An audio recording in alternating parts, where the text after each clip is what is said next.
Alright, welcome guys here. Welcome back to a brand new video. I see you moving. You ain't gotta move, bro.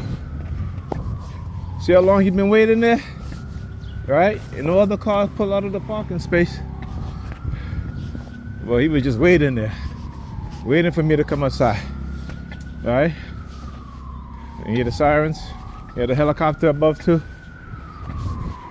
So yeah, noise campaign, never stops. But that's why I keep exposing their asses, right?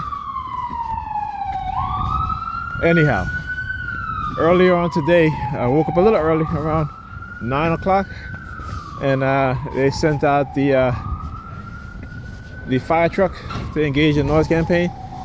And then I got a text from Pam about coming to watch Alyssa because she has a doctor's appointment, of course. And who do you think is calling me right now? Alda, right? Of course, Alda, of course. You know, when I talk about the whole, you know, the phone call thing, right? You guys get an example of that. So I spoke to Alda, was it 2 days ago? Or the day before yesterday, I think. Today's Wednesday, so I spoke to her on Monday, right? So when I talk about leaving the house and I get a phone call from, you know, a specific person, right? Usually it's Pam, right? Now it's Alda. Okay? I mean, like I tell you guys, this is what happened when we as TIs talk about, oh yeah, there's a lot certain times we receive a phone call. You know, if you're a TI, you know that they isolate you, so you know either you're talking to other TIs, right, or family members, right?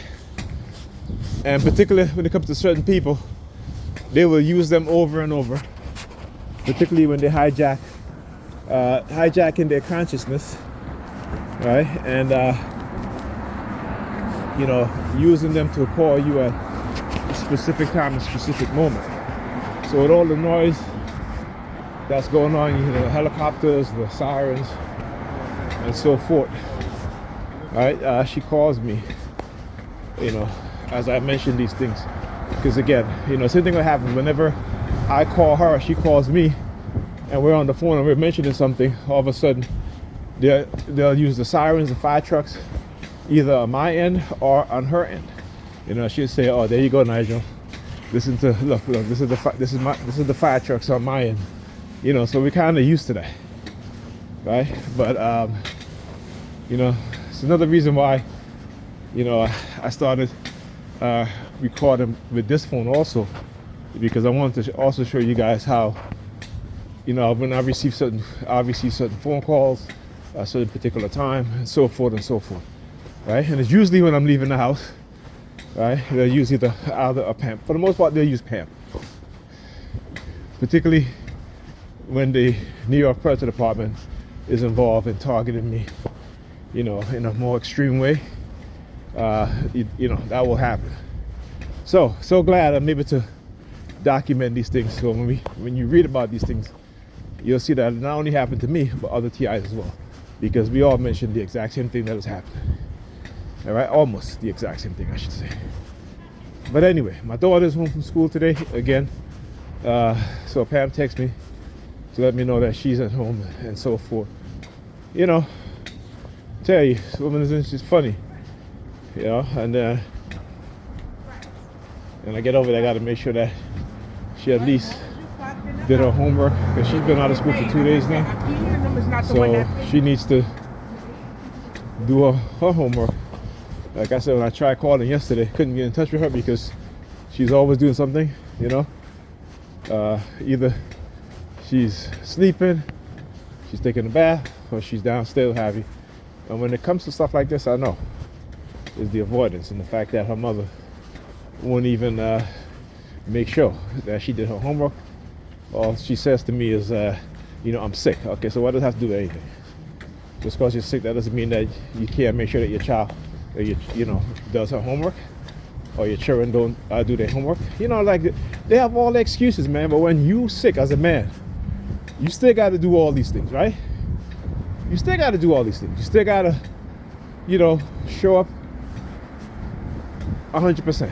But for them, you know, no. Right? No. They're you know, they use it as an excuse to not want to take care of their children. You know, in the home. Make sure that their children is doing their homework. Make sure that their children is getting to bed on time. Make sure their children is getting up early for school and so forth and so forth. You know, like I said, what they've done is completely erase their ability to become, to be parent, to be who they are as women, you know, their natural ability to be parent and so forth. You know, all they're interested in is just fun. Fun, that's it. And it's a shame, you know, because they don't quite understand the destruction that they're causing. And when I talk about these very same women raising the children, that they, particularly the boys, into the men that they complain about, so those men could be an issue and a problem to other women their age and so forth, right? And their daughters, they've trained their daughters to become Jezebel and hypersexualizing them and adultifying them when they're younger, so that, you know, they become women as they get older who love to be ran through by many men, right? The destruction of the black community, the destruction of black people, and the weaponization of the women in particular.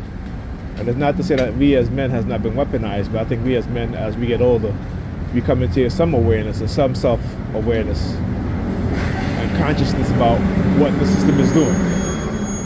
You know, but it's our women.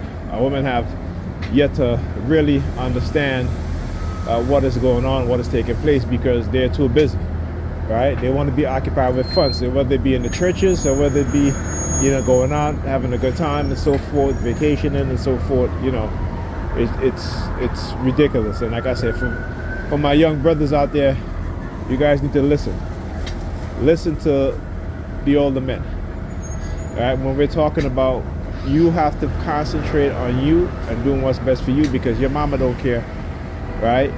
The women in your lives don't care,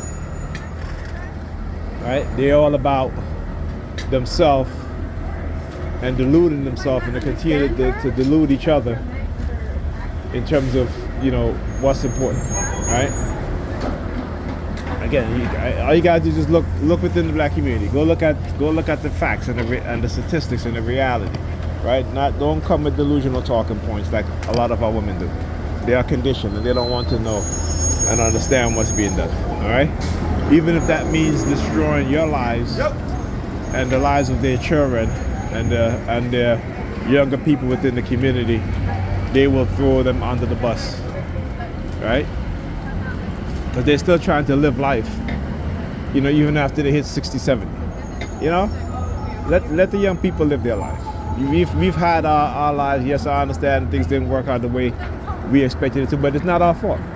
And it's because we are not aware of the warfare that's going on, that's taking place against us in our community, the weaponization of each other, the weaponization of everything in the community, of everything against us. You know, we become bitter. And that's not so much the men, but for the most part the women, right? And so they don't want the younger generation, the young people, to do better and be better because of their selfishness, because of their disappointment. So we can't continue to fall for that, right? It is a destructive behavior. It is a toxic behavior. And it's funny how they always talk about, you know, no toxic energy, but they bring toxic energy all the time. They just don't see it. They just bring a delusional mindset that they want us to fall for. But, you know, don't fall. Look at these clowns. Look. Look at these men. I'll tell you, man. He almost knocked the woman down just to get in front of her. Ridiculous. All right? Ridiculous. And this is an older gentleman, too. That's what I said, an older gentleman. Older nigga, peer male. There you go.